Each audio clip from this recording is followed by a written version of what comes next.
Hello. Dad, that's my line. Thank you very much. Hello, Freedom Family, everybody. We just did an event in Elliston, and my mum's second event. And before I go to my parents, it was a bit of a hodgepodge situation. There was a bit of miscommunication, and actually the owners were not expecting us, and there was like 20 extra meals that they were not prepared for. So it was a little bit chaotic, but we made the most of it, didn't we? In the end, they were quite happy because of course they got extra clientele there and paid some beautiful food. But she wasn't supposed to work, and she had to come in to work. Yeah. But she had a great smile on her face. Oh, yeah, after we figured it out. And then I had to do the talk in like an open area with the public, and there was what can I say? Workers having a great Tuesday night and just not giving a flying heck what else is going on there. Playing pool, yelling and carrying on. And I was trying to speak over them. But hey, we got there in the end, and I did exactly the same talk that I would do in a hall with plenty of PA and everything. So I did my best. But I'm going to tell a story that I want to tell before I go to my parents is that there was a lady there who was a sonographer, so she takes MRIs and things like that. And she was able to work all the way through without getting the you-know-whats. And she shared some of her stories, and it's just shocking. I can't go into too much detail, and I don't need to tell you why I think these stories are happening. You already know. But for example, she used to do, say, one cancer scan every 3 weeks or so, and it was so...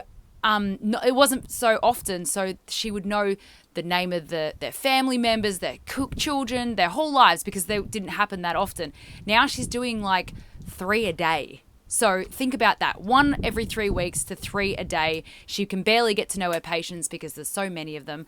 GPs are actually sending patients to her with like a sore calf muscle or something, and then she does a full MRI and finds 5 blood clots in their lung, like just on accident. So they weren't even sent there for that reason, is the point. And so she is actually a hero, and no one really knows who she is because she's doing it within the system. And when you go to a medical center or something, I want you to know that there are people there that are not bad. There are people there that are actually trying to plant seeds behind the scenes, and they might look like they're complying. Their paperwork might look like they're complying. They might even be wearing masks. But actually, there are heroes all over the place that are silent. So I want you to know that don't lose faith in humanity, and there are people on our side, and her bosses are like-minded, and they are trying to plant seeds wherever they can. But it also would be very distressing. Imagine seeing that every day. It would be just really, really hard. Anyway, that's my story from the evening. Dad? Well, there's a couple of things I want to mention. I had a nice chat to the owner of the pub. They've been there for, I think, about 10 Elliston Hotel, which is very, very original. And I told them how great the food was. I had a burger, and I saw the steaks and the lamb chops that were there and stuff. And I said to him, the food is just fantastic. He said, oh, listen, all the meat comes from local farm. He said, it's all organic. It's, we cut it up ourselves. And so no wonder the food is great. Well, I had a porterhouse, and it was freshly cut, and it was so delicious you could even eat the fat, when it's cooked properly, so you can actually eat the fat. And what did you want to say, Mum? Oh, I was struck by the fact that it's a real mixed bag for you, these events. You never know what you're going to get. And, what's great is that you two have got a real system going. You don't really need me. Do you feel like a third wheel? I do a little bit. I'm the cook and the cleaner now. No, and we need you, Annie. Yeah. I need but you. It doesn't... I got to get a haircut every week. But, the point is that, no matter what the circumstances is, I see that you two just rise up to the, to the podium, and away you go, and it's great. Can I just say, I turned around and then turned back around, and Mum was doing kinesiology on somebody for half an hour. So don't tell me that you're not part of this, because she's there, yes, no, testing, talking about, all the things that Mum is really passionate about. She's passionate about protecting people from radiation and things like that. And actually, she's going to talk for the first time at my event tonight. Okay. Because she knows a lot more about it than I do. So yeah, you're definitely involved, and people who aren't going to see you at the events when you leave are going to be sad that you're not there. They're going to be disappointed. We also went and saw what's the caves called? Oh, what were they called? Talia. Talia Caves.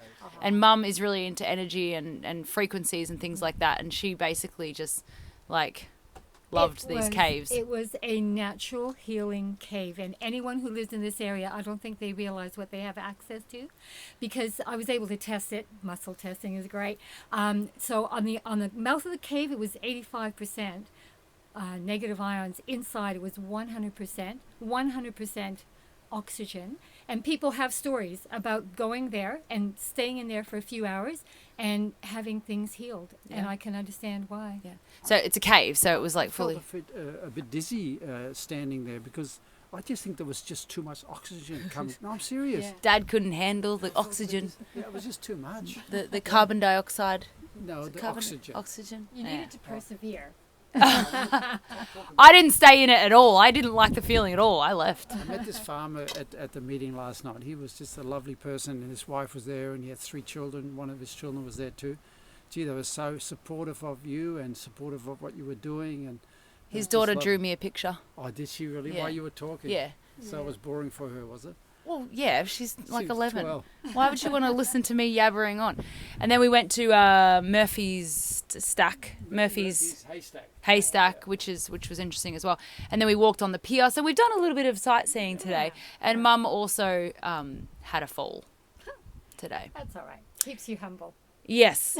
Well, she had all these negative ions and all this oxygen, and then she just went kaput.